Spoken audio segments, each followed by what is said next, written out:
Hello, everyone. I'm Dr. Melissa Tranquille. I'm the director and founder of MT Training Enterprises Limited. I'm so excited to be here once again. It's a pleasure to be here with another work from home tip. This is our business's way of giving back amidst the COVID-19 crisis. And it's a delight really to sit here and to share and give value to others and to be a light to others in this time. And I just want to say a big thank you to those of you who have sent me feedback and have been getting great value from these brief episodes. So we're back at it again with tip number 7. You know, the idea of working from home sounds easier than it actually is. And it can quickly become stressful, frustrating if we fail to set boundaries. So tip number 7, to make your work from home experience one that is less stressful, more productive, and more joyous, is to set boundaries. Now, I can go on and talk a whole hour about this, but I want to leave you with a few critical ones. The first boundary that you need to set is this. When you awake in the morning, I recommend that you put on work clothes. Now, it doesn't have to be something like a jacket and tie. It doesn't have to be something like formal wear. It could be a simple casual dress, but it is not something that you slept in.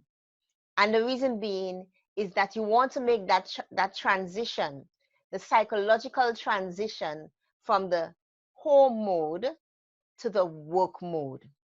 So that's my first boundary that I think you should set, is to have work clothes, what you choose as your designated work clothes to work at home on that particular day.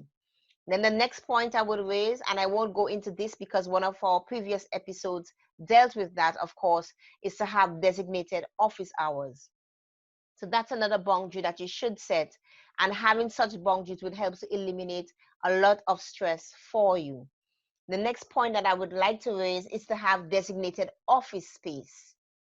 So you have a designated area. For some reason, my mouth is very dry. I should have come with my glass of water because it's extremely hot today in the UK. But have a designated area that is away from everyone else at home, so you can you can create the environment that you need and be able to fully concentrate and go all in as you work on your important task. The next thing I want to say is, if you have kids and you can afford the luxury of hiring childcare, then I think it's best to get childcare. However, if you can't do that, this is what I do, because I don't hire childcare. But what I do, at one point in time, I have 4 kids, and 2 were out and 2 were at home, and I was homeschooling both of them. And now I have 3 out and 1 home, so I'm still homeschooling at a certain time during the day. Well, now we all know it's special circumstances. All children are at home, so I'm all homeschooling all 4. But nonetheless, what's important is that I have certain boundaries that I've set with my family. So if you're working from home and your family is here, I remember once I was attending a mastermind and someone was sharing that that was one of the challenges that she had, because she works from home and she has a designated office, a large office, be that as it may. But the problem with the child coming in and out is not a perceived problem like it's a problem, but you know what I mean, it's an interruption. But nonetheless, it's a more lovely interruption that you have to attend to, but it's something that you have to deal with. So my suggestion is that what I do is, when I'm working, and if I'm working on a task that I actually need to really concentrate on, then the sign is up on the door, mommy's working. And I actually had one of the kids design the sign, so that they're involved in it and they have an understanding, they develop that understanding of the importance of it. So once that sign is on the door and the door is closed, mommy is working. Sometimes I'm working and the door is open because I might not be working on a task that requires 100% concentration. And we all know what type of task that may be, that may not necessarily require that I have to be 100% fully concentrated on it. I can accommodate any questions that they need to come in to ask me, any feedback that they need, I can accommodate that at the moment and get back to working.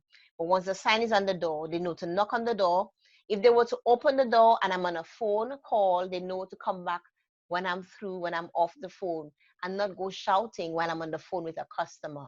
Or if I'm having a meeting, then they know they're not allowed to come into the room because I'm on a Zoom call having a meeting with a customer, a client, or whoever it may be. So setting boundaries is extremely important if you want to make your work from home experience one that is productive and, of course, less stressful. And you need to make those boundaries clear with the loved ones and the people you work with.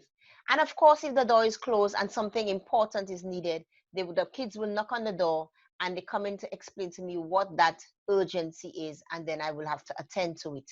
But the point of the matter is their boundaries are set.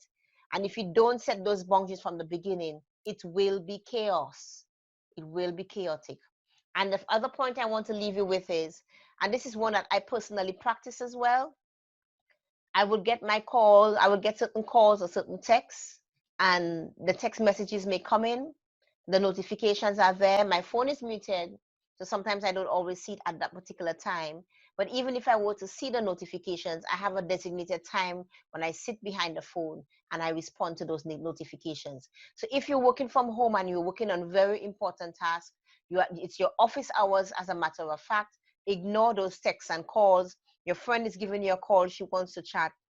If you want to pick up the call, that's fine. You let her know, hey, can I call you back? I'll be available in the next hour or the next 2 hours or at 4 or whatever time it will be after your office hours or your break, etc. So set those office hours, and any calls or texts, you let them know, any social calls or texts, you let them know that you will contact them when you are available, whatever time that may be.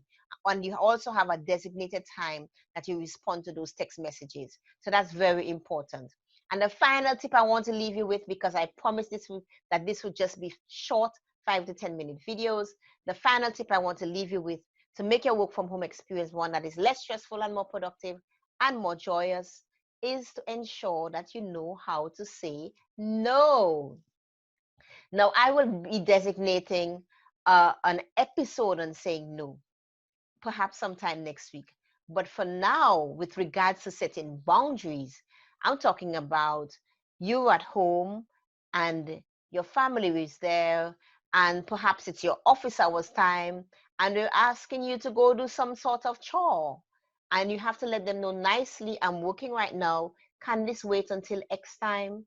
You have to know how to say no. Or your friend were to call you up and it's currently your office hours and she wants to go shopping or she wants to go have a coffee, but it's actually not an ideal time.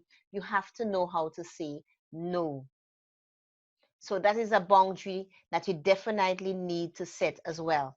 So this episode was dedicated to setting boundaries. What other boundaries have you set? If you're someone who currently working from home at the moment and you've been watching my episodes, what other boundaries have you set, perhaps that I have not mentioned, because it's impossible to mention them all, and but you set those boundaries and it has made things less stressful for you and more manageable? I would love to hear of them. I hope you got value from today's video. If you did enjoy it, please like, subscribe, share with a friend. It will bring me great pleasure. And also comment below the video. I really appreciate the feedback. If you ever want to know more about me and what I do, hop over to my website, www.mttrainingenterpriseslimited.com. Bye for now.